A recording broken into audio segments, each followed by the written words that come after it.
I've always said that if something is well designed, it will be well built. Yeah. If it's badly designed, you cannot expect a builder to try and fix something that was fundamentally flawed in the first place. Yeah.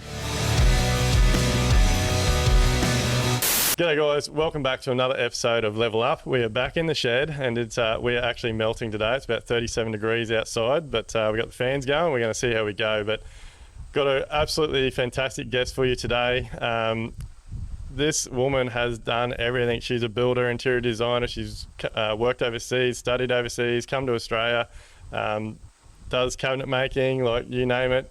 Really, really involved in the industry and doing incredible things, as well as actually putting out her own magazine. So huge warm welcome to Duayne Henshall. Thanks, Duayne. How are you? We got, took me a few cuts with the name. Yeah. But, how are you going? Really good, really good. Thanks for having me. Well, thanks very much for coming down from Noosa this afternoon and having a chat to us. In a thunderstorm. Yeah. On top of everything else. Yeah, well, it's just crazy weather, isn't it? It's nuts, absolutely nuts. Yeah. So do I just tell us a little bit about your background? So you... well, I'm from England, but I've been in Australia now, well, almost all my adult life. So I studied interior design in England.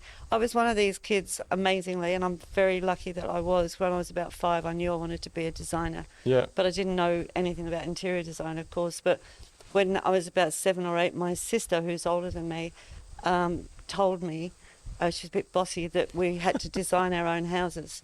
So I actually started to design this house, and I remember designing it with no corridors, no hallways, because I was terrified of great long hallways.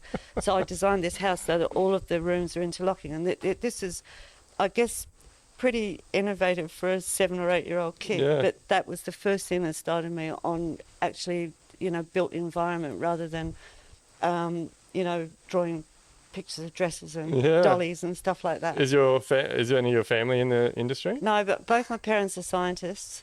Right. But my dad, who's a research scientist, is also an opera singer.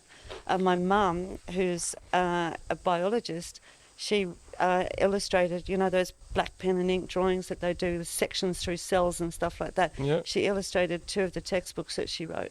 So she's a really talented artist. So between the opera and the art, they produced 3 artistic daughters. So my oldest sister has got a PhD in fine art, and my other sister, my middle sister, is an English lecturer, but she also makes jewellery and stuff like that. So very talented we're family. Very unscientific. So obviously you grew up and you still loved it, and then you studied in Liverpool. In England. Yeah, I'm from Essex, but I went up to the other side of the country. Yeah, and you studied interior design? Yep. Yeah, so you start off, like most art courses, you start off with foundation studies, so you do a lot of mixed media and, even things like fiberglassing and stuff like that, just so that you get the vibe. Yeah. Life drawing, all of that sort of gizmo. And then the last 2.5 years is that you specialise in things like building office practice and history of interior design, which that has got its pluses in England, because there's history in, furniture right from the sort of 15th century onwards. Yeah. You can see living examples of what we were studying, whereas in Australia you don't have that advantage. There's not a huge amount of no, there's not many here. Tudor buildings in Australia. So one thing that really fascinates me is you then went that extra step and you got qualified as a builder. Yeah, I think that was sort of not forced upon me, but it was a realisation that I had that if I was going to be able to project manage my jobs, my projects for my clients, I had to be a builder. And I didn't want any other Wally to come along and start telling me what to do. So I had no choice, and I studied through in HIA. So did you do your builder's license once you got to Australia? Yes. Yeah, I did it in South Brisbane. Yeah. They were absolutely brilliant. There were 28 guys in the class with me. I was the only female at the time. Yeah. And it was terrifying, and I had to drive up and down from Noosa.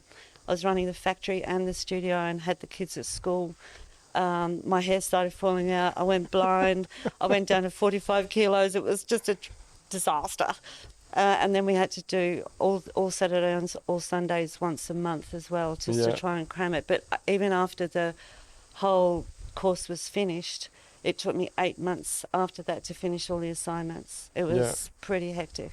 Geez, you're committed. Well, I thought at one point there's no way I can do this, but then I thought if I stop now, I will never be able to look myself in the face again. So it was perseverance, not desire.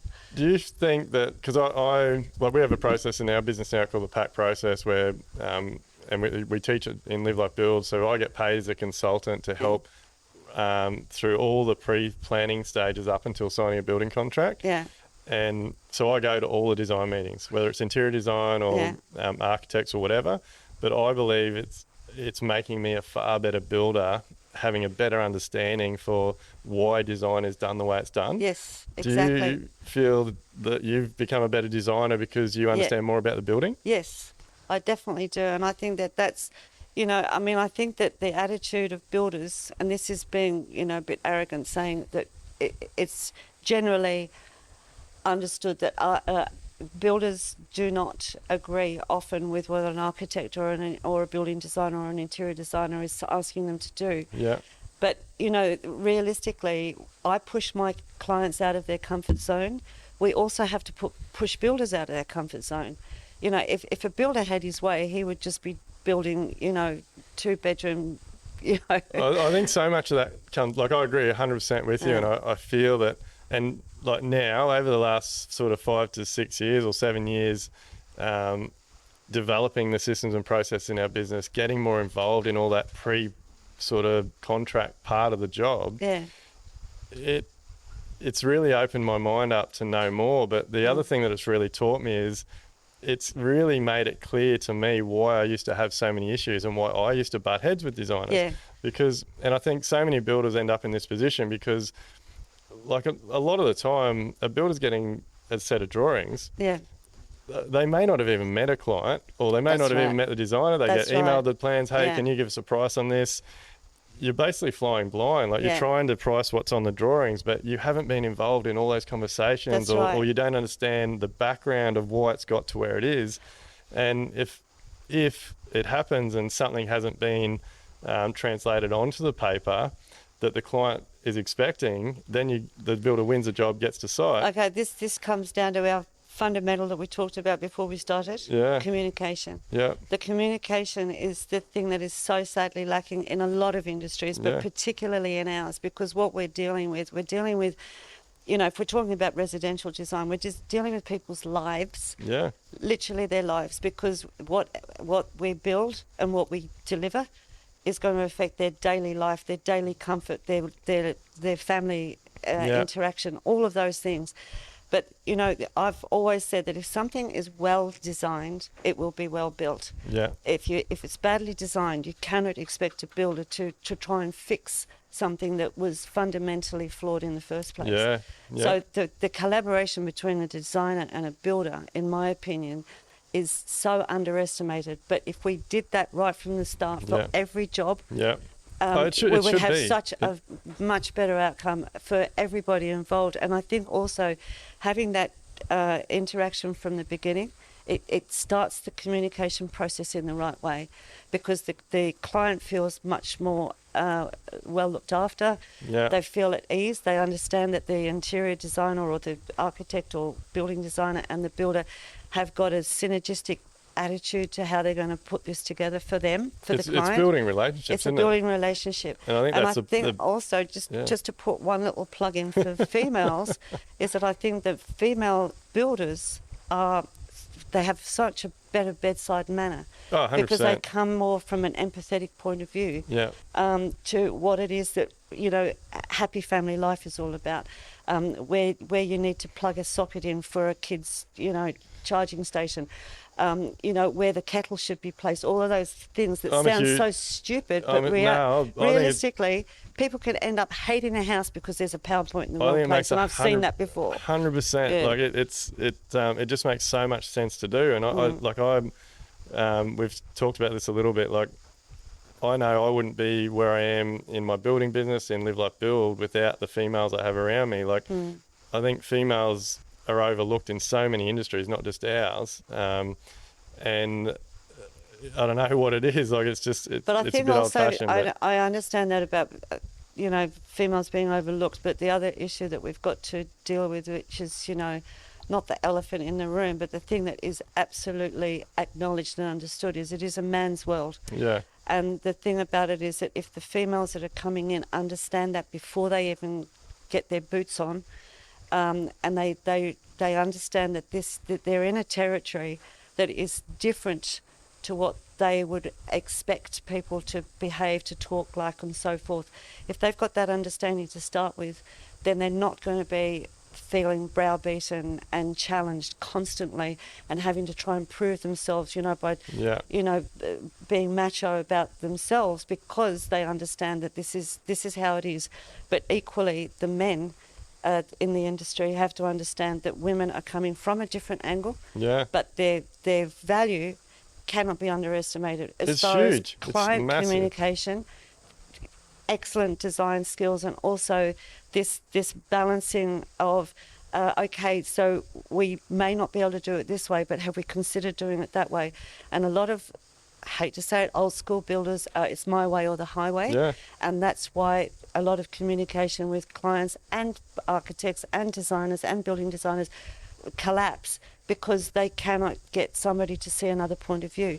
And I've said to my team at work, I'm sitting here looking at you, Shay's over there looking at you, he can't see what I'm seeing, but it's the same person, he's in the same spot. It's just a different perspective. Yeah. And if you look at it that way, it makes life a hell of a lot easier to understand. I think before we started recording today, we were having a bit of a conversation. I think this comes back to it. I think because so many builders, I believe so many builders miss a golden opportunity. Like, a lot of clients quite often call a builder, say, hey, I'm thinking about doing this renovation or whatever it may be. And a builder will say, oh, I can't help you, come back to me when you get a design. And they've missed an opportunity to say, hey, look, I know this designer, I know this interior designer, let's collaborate and start a team. We'll all have a meeting together. Yeah. And they miss out on that journey from initial design brief. I think that's changing, thank goodness. And again, like any revolution, which is what we were talking about before, there has to be a transition period. And the transition period that we're in now, I mean, when I was doing my builder's license, I don't know, but it was well less than 1,000 female builders in Australia. Now I believe it's a hell of a lot more, and it should be. Yeah. But that part of that transition into more of a multi-gender based society, which is really what we're in, or our community, we're going to have stumbling blocks like this, that people are not going to be able to listen. So unfortunately, the older ones, the ones that are more set in their ways, as they fall away, as they retire or start to understand a different point of view, you'll see that there'll be an acceleration in how we move forward. And that is a huge part of why I do this podcast. It's getting these stories out there so that people in the industry that are either they're struggling in business now, or they're coming into the business, or whatever it may be, or they're thinking about, they might still be at school. Yeah. But creating a new industry where collaboration is key, communication is key. Yeah. I just feel like you get such a better project and a better business and probably more profitable businesses when you have a female's perspective in it. Well, I think, regardless of gender, one of the things about communication, which is also a big issue for us all, and I say this constantly to my team, is when I was doing my builder's license, one of our lecturers, the first words that came out of his mouth, it was, quantity surveying or something that we were doing. It was the first lecture he gave us, and his opening statement was, go into every contract as though you're going to court. And I thought, bloody hell, what a rotten thing to say is that? And it's true, because if you document everything that you've said, because this is another thing where builders' relationships with clients can break down, and designers and builders and, architects, a whole lot, is because they said, but you said. And then you say, no, my understanding of that conversation was completely different, or my interpretation or my recollection of. All of those are going to get you in trouble. Every time, it's black and white. Every time you say something, it takes you 5 seconds to just confirming that what we said on the phone was blah. Yeah. And then you've covered yourself. And meeting I think minutes. that is where a lot of builders fall down because, you know, it's the classic, you know, pencil on a piece of board. The board gets shoved into a wall and you never see it again. And that was his only evidence that he had a conversation. Yeah, writes it on a sheet of bracing You can't work that way. The plaster goes up and you can't see it ever again. That's it. But and yeah, again, I agree 100%. Like we're huge on meeting minutes. Like whether it's through the design stage and like we really push for weekly site meetings with our client. Every meeting gets followed up with meeting minutes, and it actually like it doesn't have to be that hard. I think a lot of builders and trades, designers, architects, like they're so snowed under in trying to keep their head above water, remain profitable. Yeah. And all this stuff seems like it's just they don't have enough time. But things like meeting minutes, I do them on my voice memo on my iPhone. Yeah. Like I just, as soon as I get in my truck, I do a voice memo. I say, hey, this is the date, this is the job, this is who attended the meeting. I send it through to my wife. Sorry to interrupt, but yeah, I understand that process. But the other thing about it is that, you know, looking at the effective use of time is that, you know, a builder quite rightly can say, I haven't got time for this, I've got to, you know, just get on with the job. But the reality is that when something does go wrong, and invariably it does, it takes you 10 hours to work out something that if you'd written it down it would have taken you 10 minutes. So if you extrapolate that into a court case or something terrible, you know, had you done those things all of those, you know, hours or weeks before, because, you know, very often builders will have more than one project on at once. How are you supposed to remember what you said to Mrs. Jones 15 months ago? Oh, it's not possible. But I think it's, a lot of it in our industry, like we spoke about before, there's so many people that are just incredibly good at their craft, but when it comes to the business side of things, it really falls over. And unfortunately, most people, I'm not just talking about builders now, I'm talking about anybody that goes into their own business, including me, thought that they were really clever at something and that they could turn it into a business. I did not know what a GP meant. I was asked by an accountant what was my GP, and I told him my doctor's name. That's how. Well, I'd been in business for 7 years when I said that, so you can imagine how the hell I got through 7 years. I don't know.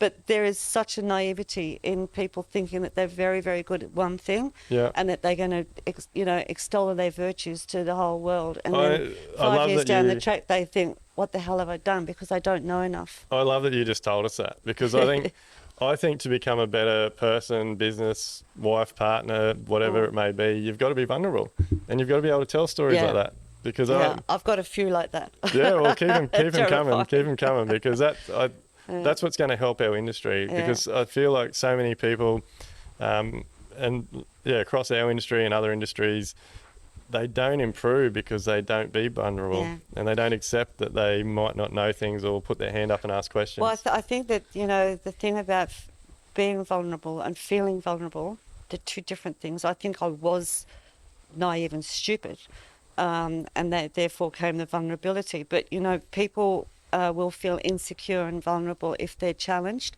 and this again comes to sort of the alpha male kind of attitude, and especially builders. They have to be, because builders are, you know, running, you know, hundreds of thousands of dollars worth of somebody else's money to produce something. You have to be the one that's in charge and tell people off and do all of that sort of stuff. But if you're being challenged constantly, you're going to start getting your shackles up, your shackles, whatever. So where did you? So where did you? You didn't just go straight and work for yourself. Like, did you work for other companies? When I first was an interior designer, When I left college, I amazingly, because back in the day you were allowed to put your age up or tell anybody your age. I put my age up 4 years.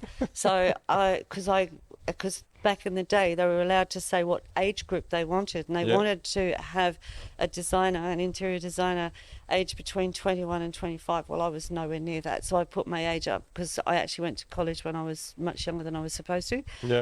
So when I got this job, I was 4 years older than I really am. And then after 3 months I was promoted to export designer. So this company at the time was the biggest kitchen manufacturer in the world. It's based in Liverpool, and in our factory now we would produce, you know, it depends on the type of work, but we probably produce between 5 and 8 kitchens a week, depending on what else we're doing. This company that I work for produced 12,000 kitchens a week. Holy shit. And they also had showrooms and exhibitions all around the world. So after 3 months, I was promoted to their export designer. So I was designing showrooms and exhibitions in the Far East, Canada, North Africa, and also designing all of the cabinetry for the Middle East private residences, so sheikhs' palaces and stuff like that. So when the sheikhs would come over to discuss all of this stuff, I'd be entertaining them, taking them out for lunch and all that sort of stuff, as well as trying to get their behind the scenes so that I could understand how I could design this stuff for them. 4 years younger than what you actually which said was cool. It was very, but you know, I went out with my husband for 2 years before I told him how old I was. I was too scared to tell him. He was thrilled. So when you come to, Came to Australia. I was only coming out here for a year. I met my husband at Gatwick Airport, and I didn't know he was my husband at the point.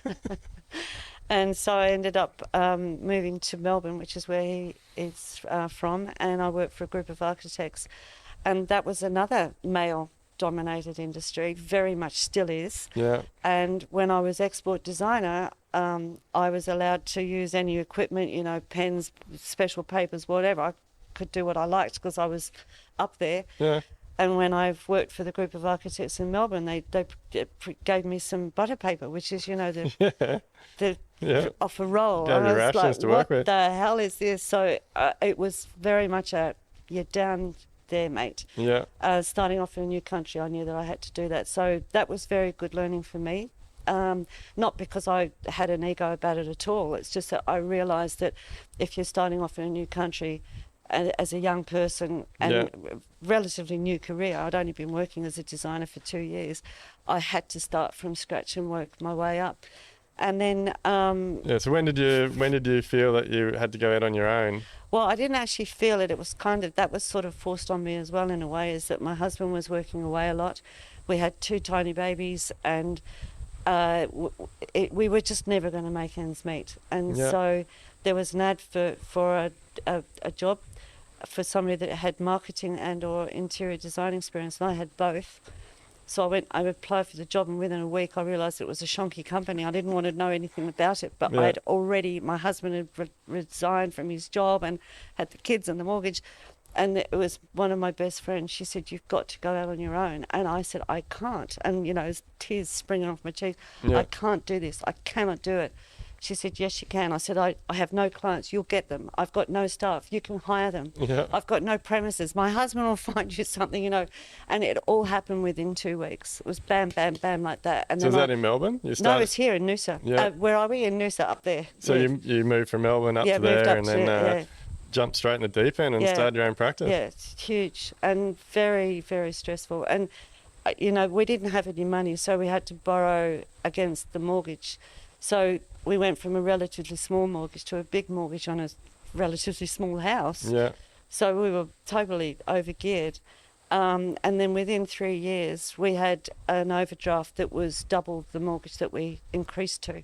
Yeah. So there were times there that I luckily had a really lovely guy who would phone me every morning, and he'd say, "I just want you to get through till lunchtime, and I'll ring you after lunch to see how you're going." That's how tight it was. Was this a bank manager? No, it was just he was just like a business mentor, but a fantastic bloke, and he really got me through that. Bank manager, no, they didn't want to know about it. Now they're all over me. But no, not helpful at all. Bank managers back in the day. Yeah. But now I've got a fantastic one. He thinks I'm great. It is it is a stressful point for anybody starting a business, but you've just got to do it, don't you? And you've got to believe in yourself. I think that's the biggest part. Well, I think that, you know, that's a hard one as well, as believing in yourself. I don't know if I've ever actually believed in myself. And I think that I admire people that do. I've got fantastic friends that absolutely admire themselves for what they're capable of doing. Yeah. But I've constantly questioned what I'm doing. Am I good enough? Am I an imposter? All of those things. Even now? Yep. And it's not something that, you know, I sort of spill my guts about, because you learn to live with that. But it is a constant challenge to think, is this the last job I'm going to get? You know, have I done the right thing?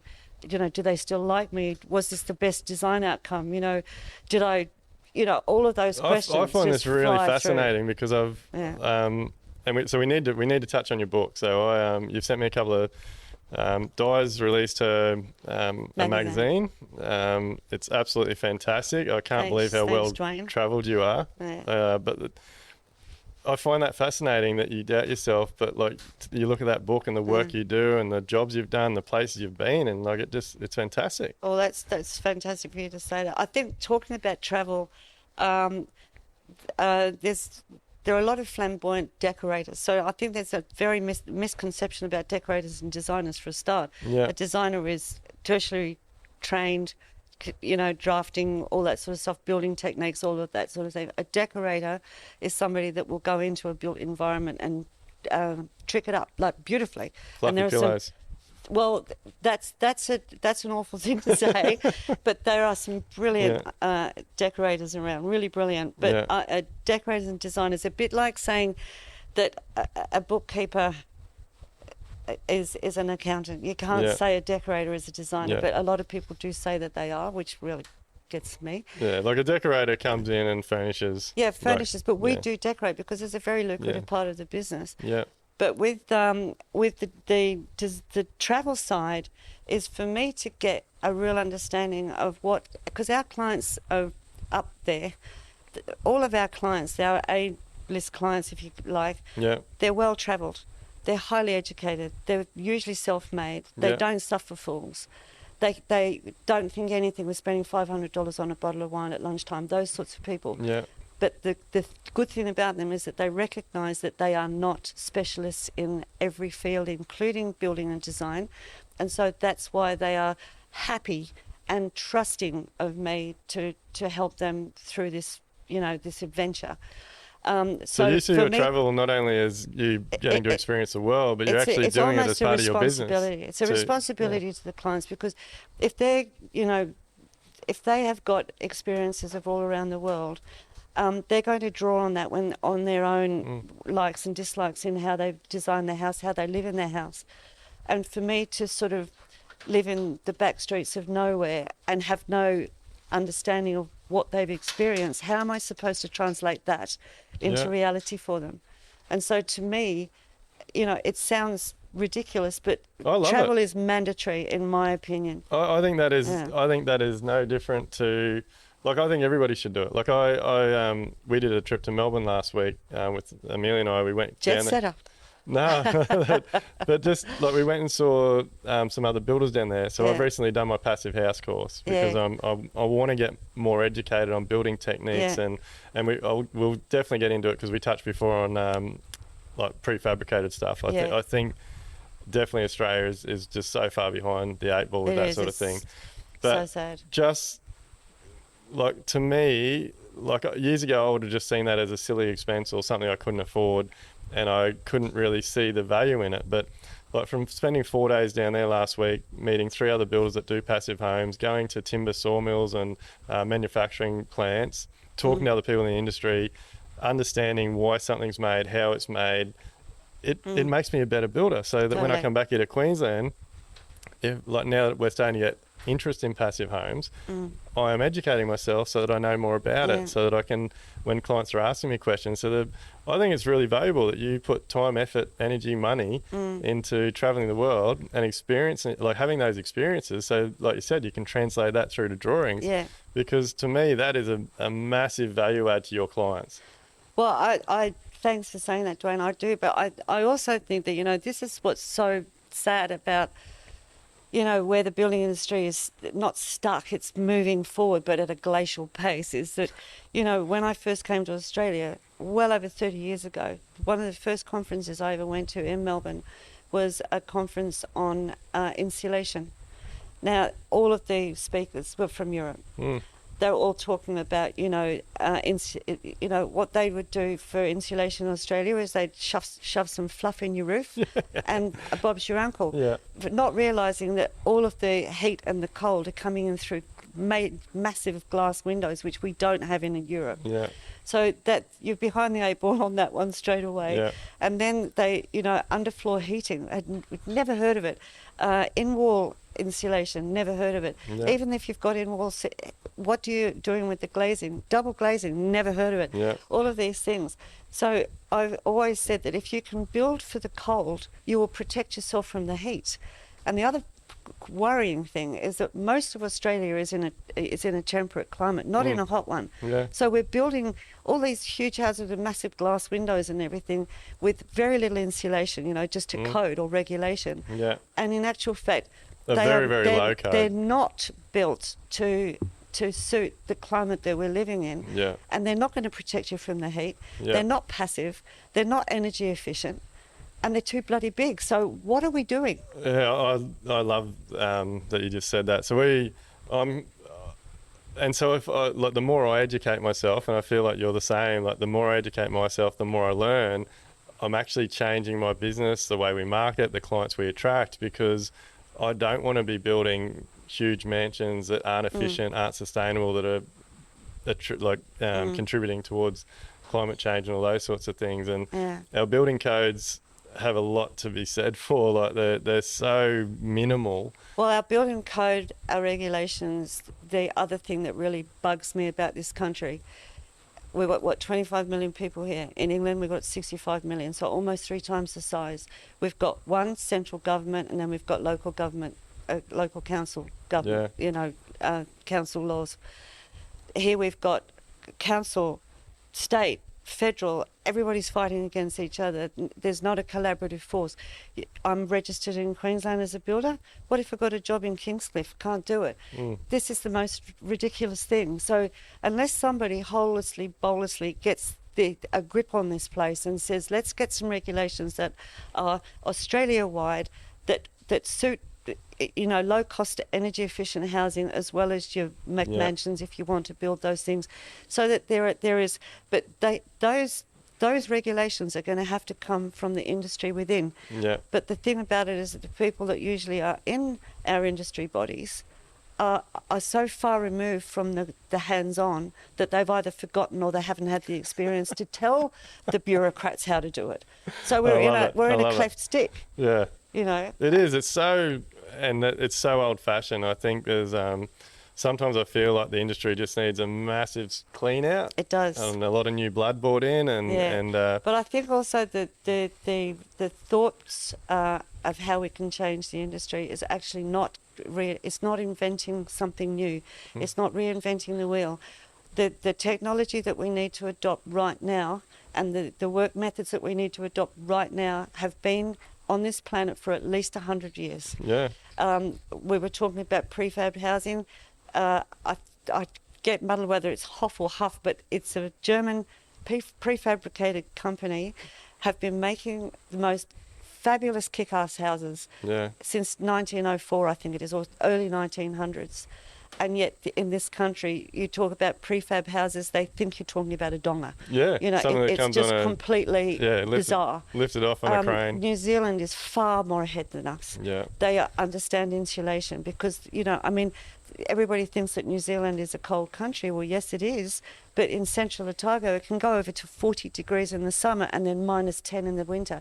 How are you supposed to build for that sort of thing? That's how we should be building here. Yeah. We should be building so that when it gets to 5 degrees in Noosa in the summer, in the winter, and it's now 37 degrees today, that our houses inside are about the same temperature all year round. And it's possible. It's doable. Just because it's prefab, it doesn't have to be boring. Like some of the prefab homes they're doing over in Europe are absolutely incredible. And New Zealand. New Zealand is a groundbreaker as well. I think a lot of people get scared by it because they feel like prefabricated's going to limit their options, limit their finishes, limit the size. And but Canada is a huge prefab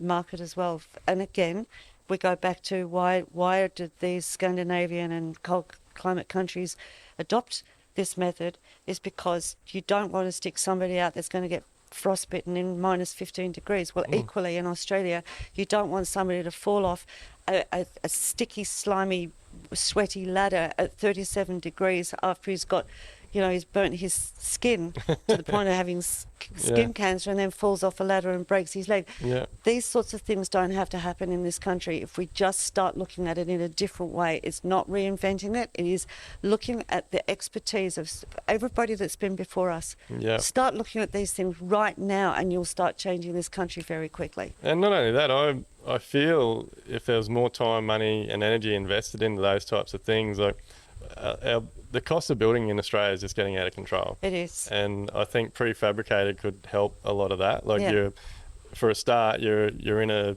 building, so you're not worried about the weather. That's right. You can have all your staff, trades, everybody in-house. You can get right up to second fix without even going to site. This is the thing that I think that people get confused about. But what it does amplify, again, communication, written, drawings, go over and over them. I've said to clients, I don't care how many times or how long we spend planning, but as soon as we finish planning, we're building. Yeah. We're not having builders variations and, oh, by the way, we'll change this now. You know what they do on all those stupid television shows. This doesn't happen on my watch. I love it. We plan, then we build. Yeah. That's it. Yeah, and that's how it should be. Exactly. Like when you have a good system, good process, a good team. I think that, like, the important part of this is a good team. And the team, you can have all the best team players in the world, but again, it's a communication within that team. Yeah. And it's also how you impart that communication from the team to the outer world. Do you I'm not sure if you don't have to answer this if you don't want to, but do you,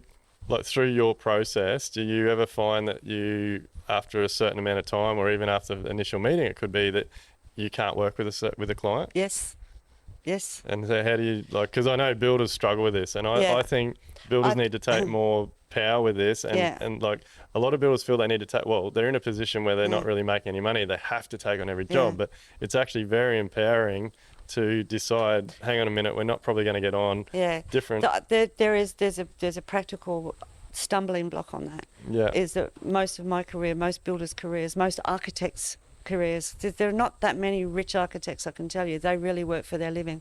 So for them to actually turn away a job that could look on paper to be lucrative, then you just sort of say, well, you're sitting around waiting for another job. You could have taken that one. So there's always that fear, is that I might not get another job, which is the same thing that I've had all my career, is so that you do actually have to take on jobs that you don't want to. But the other thing about it is that when you recognise that you can't work with somebody, there are ways that you can turn that around. And again, it all comes down to communication, talking more about them. It's very often in the first communication or client meeting that I have, I'll talk quite a long time about, what food it's not cliched like that, but, you get to know them. Restaurants, food, what does your kid like doing? It's not a formula. You're building that relationship. It's a natural progression of how you would just meet a new friend. And I've said to my team, and I think this is a very helpful one as well for new builders particularly, is talk to the builder, talk to the client as though you've been friends with them for 2 years. Yeah. Because you would have a completely different attitude to the types of questions, and also the honesty. The honesty will come out if you think that you know them already. If you're trying to impress them and so say the things that you think that they want to hear, that's coming off straight away on a very insincere base, and then it's harder to turn it back into reality later. Jeez, you're just dropping gold nuggets one after the other today. That's fantastic.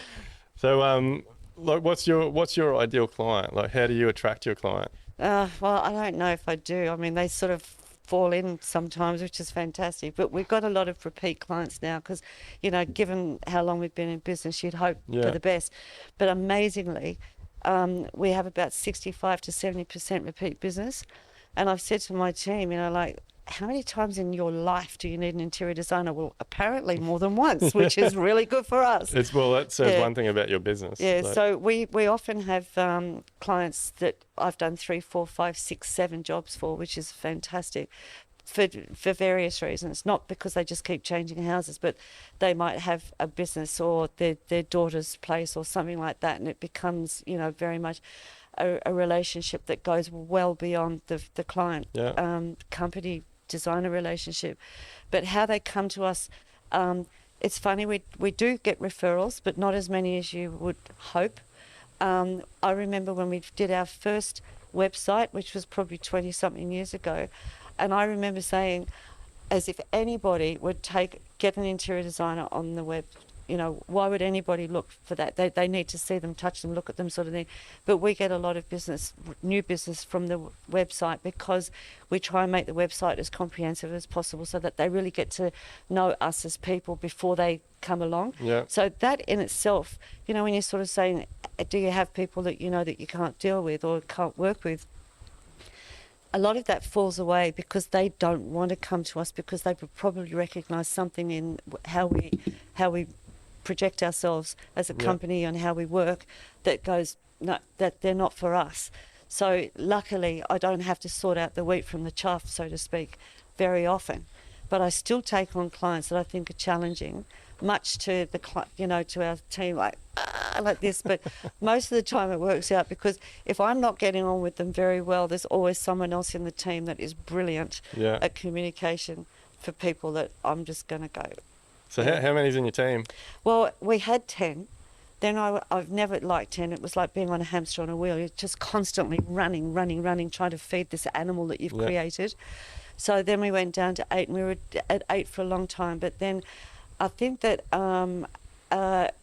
realistically, it's not so much that I've got to a point that I don't have to prove anything anymore, but I just think that I wanted to tighten it up to a point that I didn't feel constantly worried about keeping the team happy, well employed, occupied, sort of thing. And the other thing is that what also makes you be able to reduce the team is how you stream it.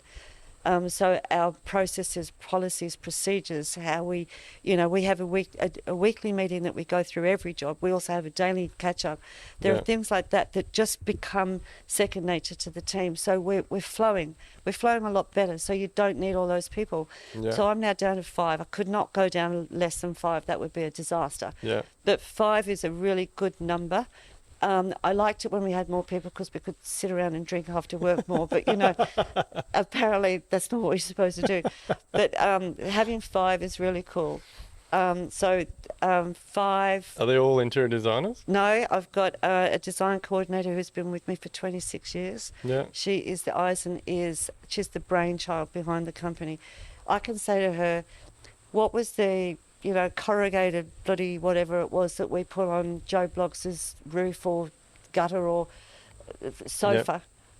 Yep. It was 15 years ago, and she just comes straight out and she tells you exactly where you've been. So she's brilliant, and she really is my right hand in more than one way, because I am left-handed, so she has to be my right hand. Then I've got a draftsman interior designer who does wholly and solely all of the CAD, but I can draw in scale, just because that's how you used to do it without a scale rule. So I'll do all of the designs and then hand them to her, and then she works them up into proper drawings. And she also does a lot of collaboration with the trades, and does a lot of site meetings and so forth with them. And then I've got a design assistant who's brilliant. She's studying her interior design degree, and she's absolutely enthusiastic, fabulous, love her. And then we've also got an admin stroke finance manager. But we also, in order to get down to 5, which was very tricky, it takes a lot of working out to make sure you can get down to that without, shooting yourself in the foot, is that we get most of our financial work done outsourcing. Yeah. And a lot of people have said now that they'll outsource their drafting. But to me, it's such a personal, integral part of what we do that for me to hand it to, a contractor, I think that you're going to lose something in translation, in my opinion. It's your baby. Like you got to see it through. So we collaborate very closely together, so that none of my vision or even notes are missed. Yeah. So that's how we do it. I think that's really important. It's very tight. 5 is as tight as you're ever going to get. And so are you taking your jobs through and doing the building work, or are you working with other builders? Well, I work with other builders, because realistically I'm structured as a design company, not as a building company, even though we're a registered building company. Yeah. And I'm a builder also in my own right, as well as the building company. And, the cabinet making business that we have as well, Resident Hero, that also has to be a registered building company as well for the types of work that they do. That sounds pretty exciting. So you're juggling a lot of balls. Like, because you're saying before, your cabinetry business, you send joinery all over Australia, New Zealand, you name it. So yeah, all over. It's fantastic. Now run by our son, who's just a genius. He's brilliant, and he works like the clappers. Yeah. He's on the computer at 5 a.m. He's still in the spray booth, because there's more stuff to be done. So he'll just don the, PPE, and he'll be jumping in the spray booth until 6, 7 o'clock at night. So he really works very hard. But what he's done is he's built the business up to much more than it was when we first started. Yeah. Did you start that to try and keep more quality control and be able to have more say over what you do? The other thing was, because I'm trained in furniture design, I was designing very basic, simple piece of furniture, but you couldn't get them in Australia back in the day. And the other thing is, bearing in mind that the clients that we have will be flitting off to hither and thither, in Europe or America or whatever, see these things and expect to have it in Australia without realising that, hey, there are 350 million people in the US. That's why you can buy a sofa for $2,000 over there. Yeah. You can't do that over here because we don't have the economy of scale. Yeah. So by virtue of me wanting to do something for them that was different, that you couldn't get, because there were only 5 wholesalers in the whole country when I started, we started designing and making furniture. So my husband started making furniture actually in our garage. Yeah. Then we progressed to a shed, then we a bigger shed, then we built a custom factory that we combined the studio. So now we're all under the same roof. And this is all in Noosa? Yeah, in the industrial estate. So, but the guy that has in the Colorbond ad, and he's sitting and then he's just like admiring his roof like this. I still do that when I walk out. I just can't believe that we've done it, because that was a huge, very terrifying part, and that nearly killed me as well, is designing, building the factory, the studio, selling the other studio, selling the other 2 factories, and literally moving the factory from one on Friday to restarting on the Monday without any break. It was, and then the day that we moved into the studio, I broke my foot in 3 places and I was in a wheelchair. So you're was going to to send me over the edge. And then on top of all that, we keep talking about this magazine. Tell us a little bit about. So you've got this magazine called Inspired. Yeah, because it was called Henshall's Inspired. Henshall ' is Inspired. I'd love to know more about this, because I read in the editor's letter, I think it is in the front of it, that you started this when COVID hit, and so many people when COVID hit just hit the brakes, stopped, slowed down, and you've managed to start a magazine. I know, it sounds bizarre, but I mean, I've got some really fantastic friends. They're dynamic, and one of them, she's a keynote speaker, and in 2019 she did 106 gigs in 14 different countries. She's worldwide sort of thing. So in 2020, when all of this happened, no one knew what was going to happen. I actually, because I'm like Pollyanna, I thought it would be all over by June, and this is back in March. And her business went from 106 gigs to 0 overnight. She's got a little kid, she's got a mortgage, all of those sorts of things. And then I'm, sympathising with her, and then I just thought, what the hell's going to happen to my business? Because no one knew. We immediately put all our team on 3 days. They were fantastic, they all agreed. We pulled everything back. We went on to the minimum repayments for everything, all of those sorts of things that, you should do when you're in a crisis. You shouldn't panic. And I think that by virtue of talking to one of my best buddies who just lost her business essentially overnight, it made me think, she cannot panic, I'm not going to panic. What we're going to do is set about some things that we can all do that's going to keep this thing afloat. All we've got to do is keep above water for a certain amount of time, and we'll get out the other side. And it's not the first time I've been through that, because we went through the GFC and the recession and all sorts of other rubbish that you've had to face. So this one, although it was a worldwide thing and it was very different to the economic crisis that we had, but I mean, there's been an ensuing economic crisis because of the pandemic. But with her, in her trying to cheer me up, she said, you know what, you should write a magazine. And I went, ha. I said, that's a joke. I said, I wouldn't know how to start. She said, you just give me some photographs. She said, I'll write it, I'll do it for you. So it didn't actually work out that way, but she did push me. She came up with a name, not Henshall Inspired, it was a different name then. I came up with a few of the ideas. She edited and sorted it all out, and then I wrote all the articles, and then we put it together. And that one took us 5 months to put together. Yeah. This last one, because I'm now a seasoned publisher, we did it in-house and it took us 5 weeks. Yeah, it's start to fantastic. finish, which is The pretty quality good. of the content in there, and Thanks. and obviously you show off a lot of your travel in there, and Yeah. that's obviously part of your business and what you It's do. more to share experiences that I think that other clients and friends, you know, and people Yeah. that you meet, that they can connect with, because a lot of the places that I write to, they're nothing, you know, unusual. It's just that it was my experience in that particular place, and also to see, you know, like Uluru, that one that I wrote about Uluru, was my first real understanding of how ancient and beautiful and priceless this country is, because living on the you know, the rim of a country, you know, we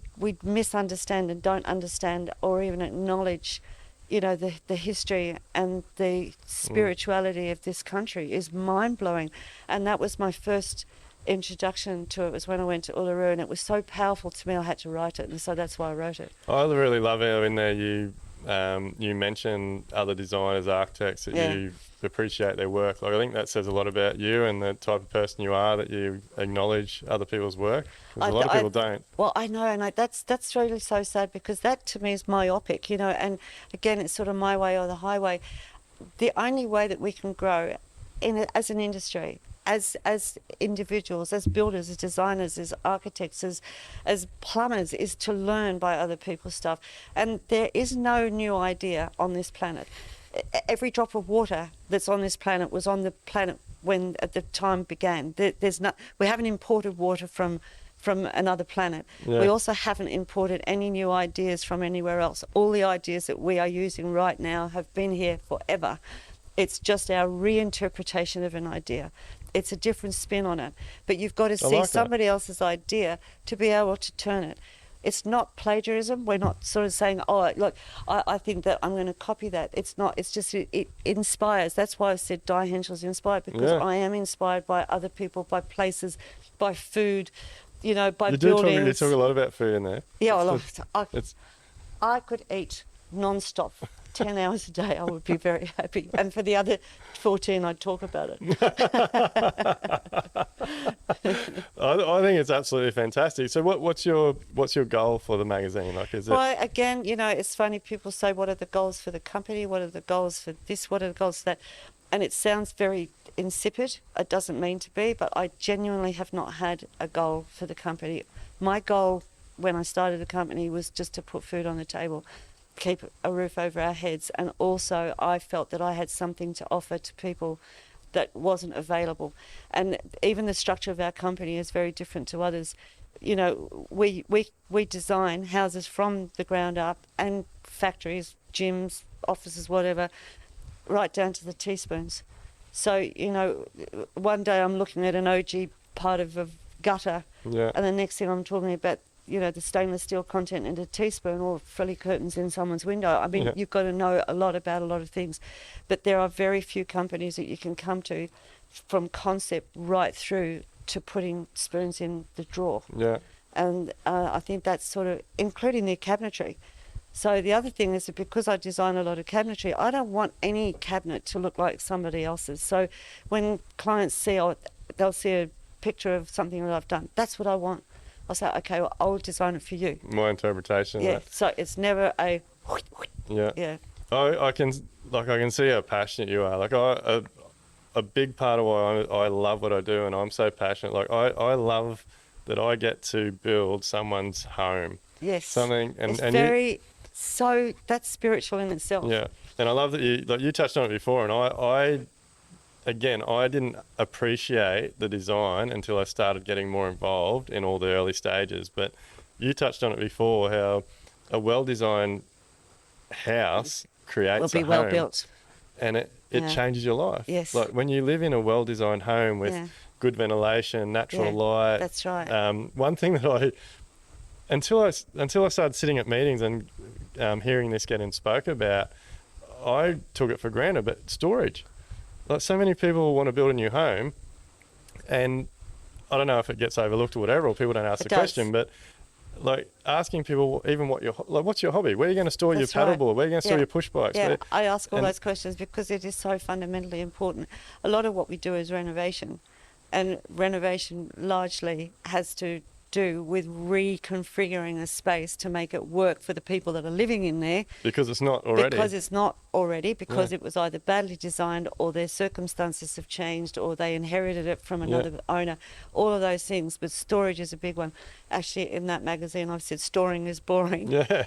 Because I think that a lot of people collect so much crap in their lives that they really don't need. Yeah. You know, and if you haven't looked at it for 5 years and it's not an heirloom, You shouldn't have it. Yeah. Yeah.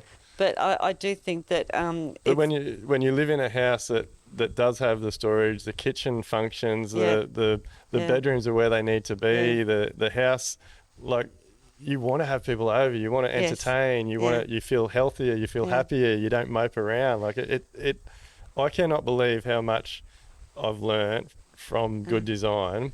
And I look back now and I think of some of the houses I built in my earlier days, and I was like, how do people live in that?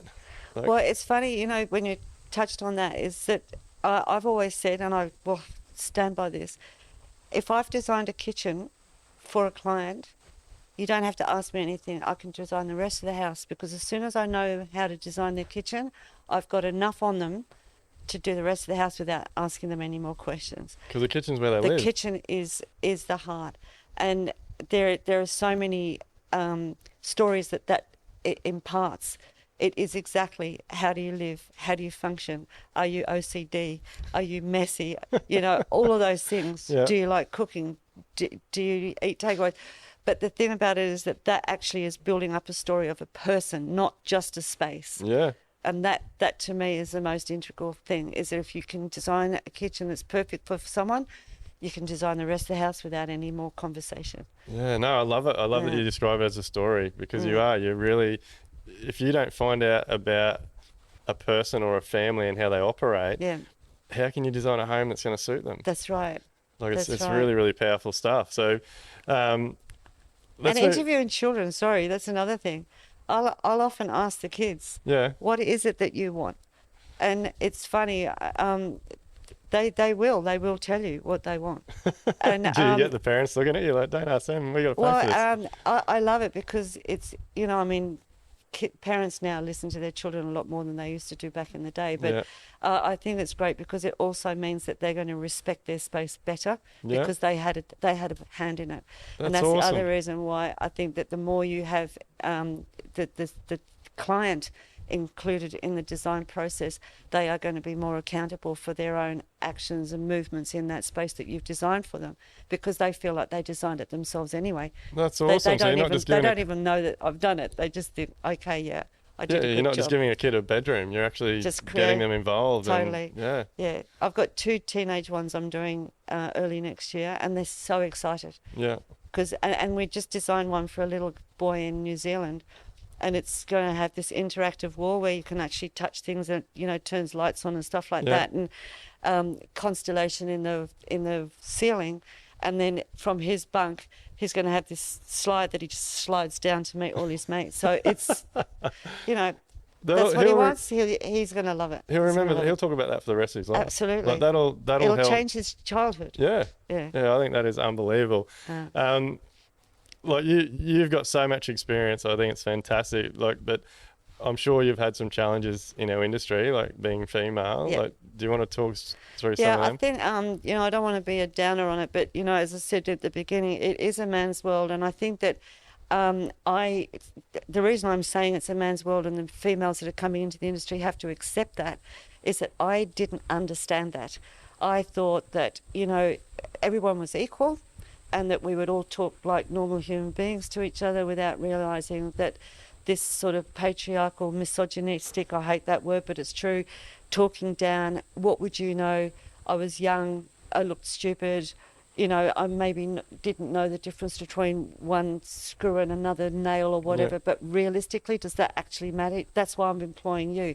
This is how I want to design, and I know that I can build it this way, so please help me. Yeah. But it was this kind of, so, well, if you don't know the difference, you know, why are you talking to me about it? You know, that sort of attitude. And that has happened. It still happens a little bit, but not as much. But I think that the challenges have been, a lot of them been financial. Financial challenges. There is such a fine line between making a profit and a loss in this industry, as you know. Yeah.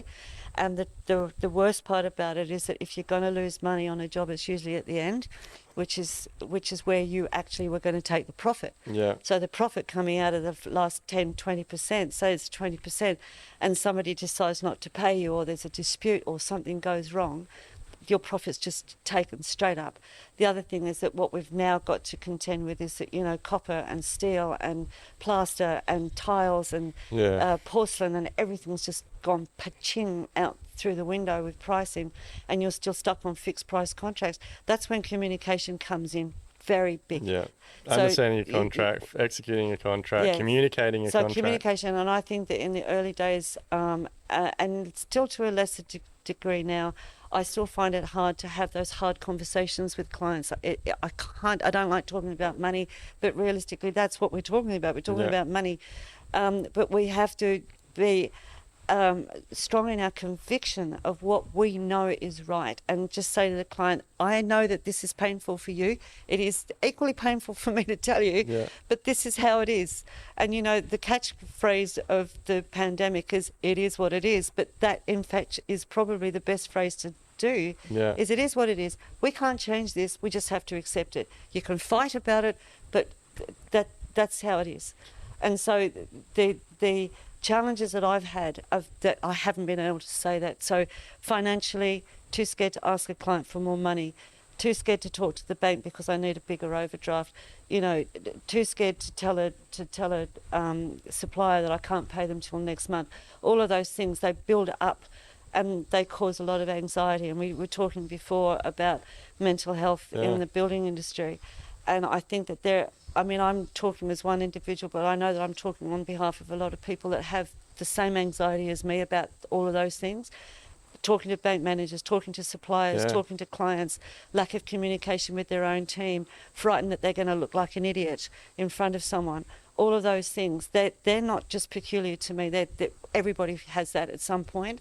And I think sometimes holding back on those conversations, like, you can make yourself so sick, and it can really just be a simple phone call and a little bit of a conversation. I've got a young builder that works with me at the moment. He's absolutely adorable. I love him. I've seen him since he was a little kid. He grew up with my son, and he has phoned me many times asking, you know, for advice on something, or how do I say this, and I'm too scared. And he's had sleepless nights. And I said, you know, you've got to ring me before you have the sleepless night, because everything that he's going through, I've been through 100 times. Yeah. And I could stop him in his tracks by having this anxiety that is literally causing him such mental anguish, which then has a knock-on effect. He's got 2 little kids and a wife, and they don't understand that he's tossing and turning every night because he's worried about having a conversation with someone. And I just say, mate, just do this, it'll be sweet, you know. And sometimes it isn't, but I've got to try and calm him down. And I think that's, again, comes back to communication. Builders essentially are usually on their own, and they're usually at the top of their chain. So all of the subbies, they're under them, so they can't be seen to be weak or stupid or vulnerable or all of those things. And that is what increases the anxiety, and that's when the mental health thing kicks in. And then the next thing, they're having suicidal thoughts, so they haven't spoken to anybody. Yeah, and so much of that can be resolved by getting involved in those early stages, building a relationship before you go to a contract. Like, the amount of builders that price work up, might meet the client 1, 2 or 3 times, and they're signing a contract for hundreds of thousands of dollars. There's no personal connection there. You don't get to understand the client's values, their interests, like how they're going to react to certain things. Well, I call it builder's bedside manner. And, you know, I don't know if you've ever met a surgeon or some doctor that's sort of standing. They don't have a good bedside manner, a lot of them, but they're brilliant at what they do. Yeah. And I think that builders are like that as well, to some degree. I was. Like, builders are brilliant at what they do, but they have to understand that you have to have a bedside manner. You've got to talk the talk with the same parallel as the client that you're dealing with. My big thing is stepping out of a mindset of being a builder. Like, you have to be a business owner. Like, when someone asks you what you do, like, we've done a lot of work in our business in Live Like Build with a lady called Nicole Hatherley. She's an incredible woman, but she's very, very good at getting you to understand like why you're doing what you're doing. Like obviously you're a builder, but you're more than a builder. Where's it come from? Like where's the passion come from? Where'd the interest come from? And a lot of the time, or on top of that, what's the purpose? And like when you can figure those things out, when someone asks you, what do you do?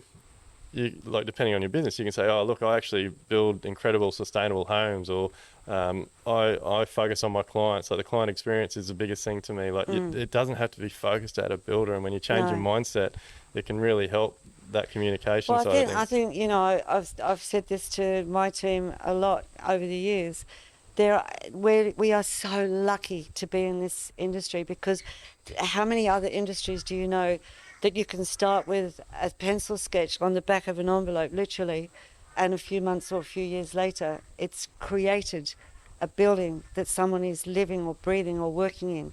Yeah. You know, there are very few industries that you get that opportunity. That's why I love it. It's brilliant. I love the fact that when I meet a person, they're at a point in their life where either something's not working, or they might have been successful so they can improve their lifestyle, whatever it may be, but you're taking them from that point where they are now, putting it all on paper, and then handing them over the keys to a home. Like I think that's my big thing. Like we like to say, we don't build houses. Like we actually, our houses are homes from the day they get moved into, and I think that's from good design. Yeah, it is. Like, but you know, the other thing is that I get just as much joy when I do a commercial job.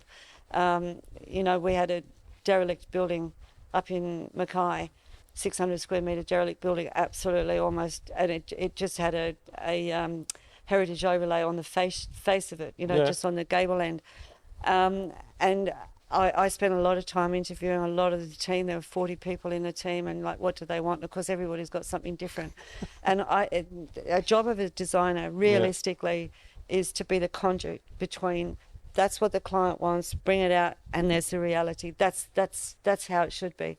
But that part of that conduit is to understand and distill what you've heard, but to get 40 different disparate versions of what they want in this place, and then interpret it all. And interpret it. That's the skill. Yeah. But when at the end, when they see it and the joy, and you know, 2-3 years later, and you still, I've got a phone call, you know, 3 months ago from one of them saying, I cannot tell you how much we love being in this building. Yeah. And it's their workplace, and they're alive and conscious more in there than they are at home. Yeah. So workplaces are just as important. Yeah, well, I guess, we don't do that sort of work, so I've never thought about it, but I guess that could be the difference between someone feeling like they love their work and wanting to go there every day, rather than sitting in a little dark, dungy room. And that leads me to another one of my passionate things is lighting. Lighting cannot be underestimated in any circumstances. And if you see, you know, project houses and they're just, you know, they've got one little centre light and everywhere.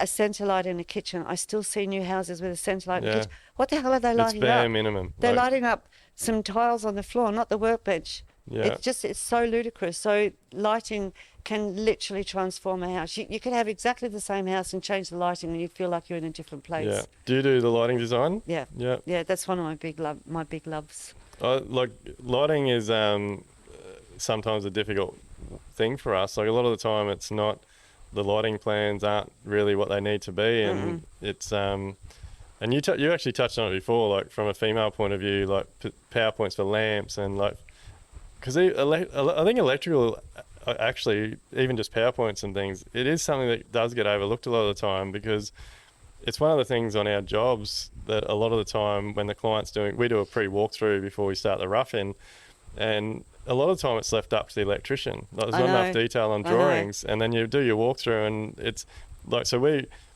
because I'm learning more, like I really, like we have our weekly meetings, and I'm saying to my clients now, like, in 3 weeks' time, we're going to have an electrical walkthrough meeting. Like, start having a look at the drawings, think about some of the furniture you're going to put in there. Yeah. So I won't do an electrical or lighting plan without me putting the furniture in first on plan. Yeah. Because how the hell are you supposed to do a lighting plan if you don't know where the things are going? Yeah, and I've learned that as well. Like, it's bed positions and also, you know, bed positions, even that, I could carry on about lighting, but it is so important. But that's not hey, have a think about it because we're going to have a walkthrough. that's one of the things that I just say, we've drawn it, we've designed it, we've talked about it, ad nauseum. Now we're going to build it. Yeah. Not, hey, come over a few weeks before we're going to do it, because that's when it all goes pear-shaped. No, that's what I've learned to do, because we do get the odd plan that shows no furniture. And like you're 100% right. Like, how can you work out your electrical if you don't know where you're going to put your bed or your lounge or the bedside table? And you know how hard it is to relocate a light, particularly, or even a PowerPoint after the fact. Yeah. It's just like, oh, for God's sake, even, do we have to go through this? Like, couple of things we've got on our checklist now for our walkthroughs, like these days, a lot of people are having robot vacuum cleaners. So you've got to have a charging point, or they might have a stick vacuum cleaner. Like, where do you want that? Like, does that need to go in the cupboard? So you need to put a PowerPoint in the broom cupboard. Yeah, and stuff like that. To me, those should all be pretty standard things that come through on electrical and joinery drawings now, and a lot of the time they're overlooked. I know. And it is, so we sort of try and take that responsibility to at least give the owner a bit of a chance to say, hey, let us know what you got, what you've had, and we try and talk them through it. But and look, we sort of try and only do work for one or two designers and architects now, because they do have incredible drawings. And again, knowing what I know now, like, I'm a huge believer now that clients should spend more money up front, because if you get all the documentation right, our job's a lot easier. We can price it a lot better. Yeah. But everybody knows what they're getting. Well, in our company, for instance, the job that we did in New Zealand, well, we've done a few jobs in New Zealand, but one of them just comes to mind, is that the house itself was designed by a very reputable architectural firm in New Zealand. But then we came in and had to do all of the lighting, cabinetry, finishes, schedules, all that. We did 89 drawings, and the schedule of finishes went on for 60 pages. Yeah. And that's after the house has been designed. Yeah. So, but then once it got going, bam, bam, bam, and then it all came out exactly how we wanted it at the end. Yeah. And I mean, that sounds a bit cocky saying that, didn't have to think about anything during the build, but if you iron out the major things so that you're not having to relocate, particularly wiring or plumbing, plumbing you couldn't anyway, but to relocate midway through a job, that is so stressful for everybody concerned. Yeah. Forget the money, it's just the whole concept of it is just too clients, horrible. And again, it's not the client's fault. Like, they don't. Amelia does a lot of this with her homeowner community, like educating them on. Like, she actually has drawing lists that people should be asking for as at least a minimum when trying to choose an architect or designer, because and again, a lot of it I think does come down to price. Clients look at the bottom line and think, oh shit, why is there so much different in pricing here? But it's no different to, like, everything, you get what you pay for. And if you pay for a set of drawings that's really cheap and you get 8 pages, you're probably going to have a stressful build. There's going to be a lot of decisions on the fly. Well, there's another side to that as well. You can get an architect and say to them, we've got a $4 million budget, and he comes along with these fantastic drawings. The client quite rightly believes that what he's drawn is worth around $4 million, and then the price comes back at 8. So what does the client have to do? Go back to the drawing board, literally. Yeah. And I find that is not a good duty of care. Oh, it's terrible. Yeah. And that's another thing, is what we do is when we first get plans that we look at, and I can, thankfully see it from 1,000 pages, what this is probably going to cost. Yeah. And I'll just say, do you have a budget? There's a cheaper, easier way of doing this. If we, one house we shaved off 300 millimetres off the whole thing, but because the house was something like 40 metres long, it shaved off. There's a lot of cost. Gazillion dollars off it. And they wouldn't have even noticed that there was 300 millimetres missing. So there are things like that we would do way before they start putting a shovel in the ground, Do you, I like asking this question to designers and architects, do you keep records of what the jobs that you design cost, like the finish cost? Do you get it? Yeah. Because I think a lot of people don't do that, and that's why they end up in that situation. Like, to me, if a client comes to you and says, hey, I got a $1 million budget, you should have a portfolio of work that you can go, oh, look, here's some other jobs we did. That's sort of hard to sort of say, well, this is one that we've done before, but well, similar, like this is a similar job.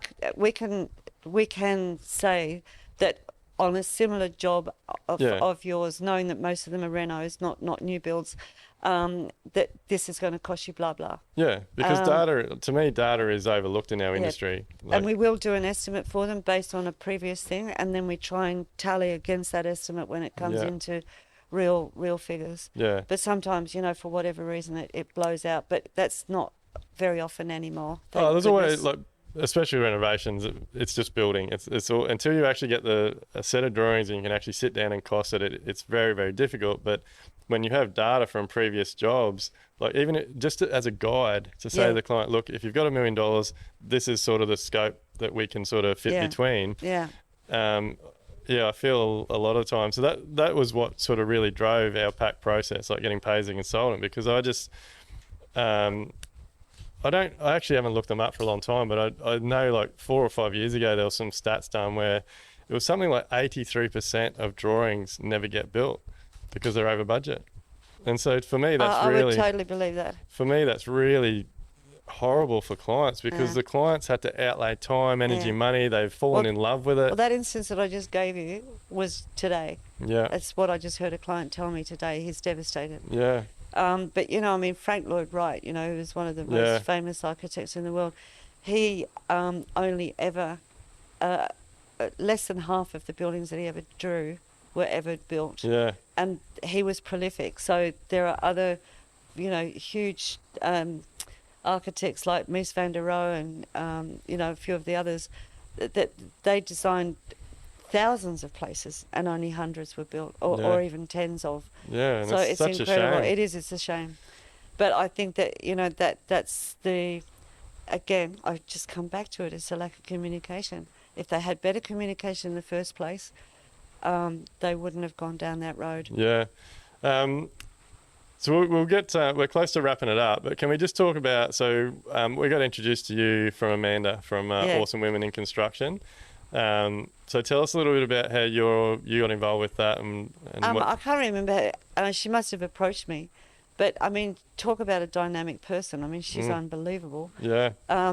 Because of where we are in Noosa, based in Noosa, I don't go to a lot of the gigs, unfortunately, but I think that her philosophy, her business model, her educational processes, all of the things that she's doing, marketing, promotional things, all of those things that she's trying to do to promote women in construction is groundbreaking for a start. It's absolutely fantastic.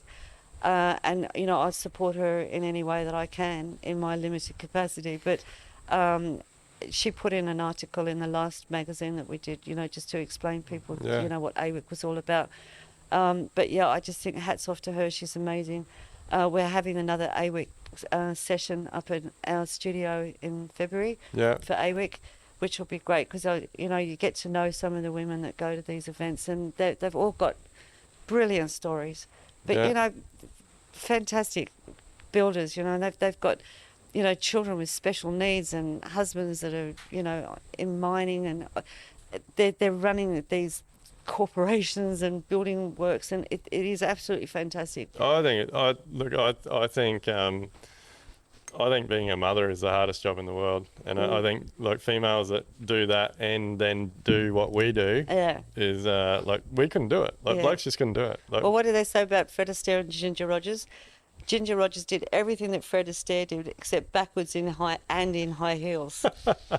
So who was the better one? But it is for those of you that haven't may not have seen the podcast we did with Amanda, go and check it out. Awesome Women in Construction. She's the things we're doing, or she's doing, and getting awards nights and charity events and golf days, everything that the industry has done for men, for blokes forever, she's now doing for females. I think it's absolutely fantastic. All right, Di, so just quickly before we go, we've started something new where our last guest has asked a question which I'm going to ask you, and then I'll get you to ask a question that we'll ask our next guest. So Sam was our last guy we interviewed. He said, what's one thing you're doing today to make you a better person, to improve yourself? Well, this might be controversial, but I think it's what I eat.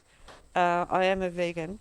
I was vegetarian all my life, but I became a vegan last year because of listening to podcasts. Yeah.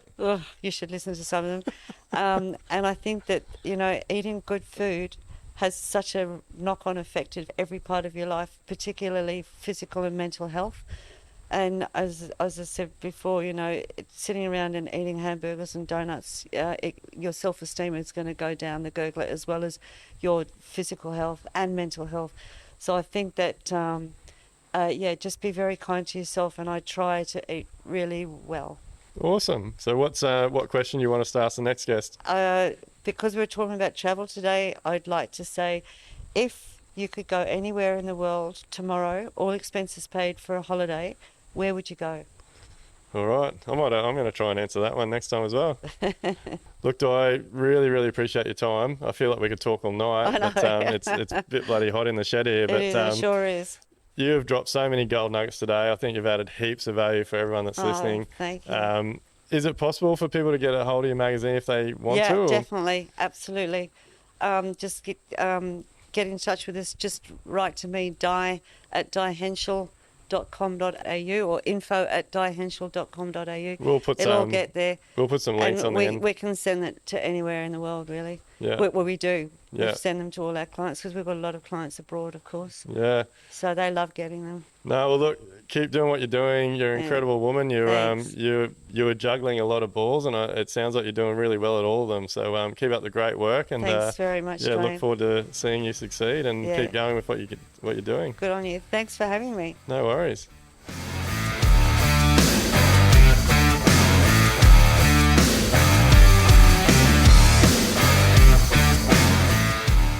Everything discussed during the Level Up podcast with me, Duayne Pearce, is based solely on my own personal experiences and those experiences of my guests.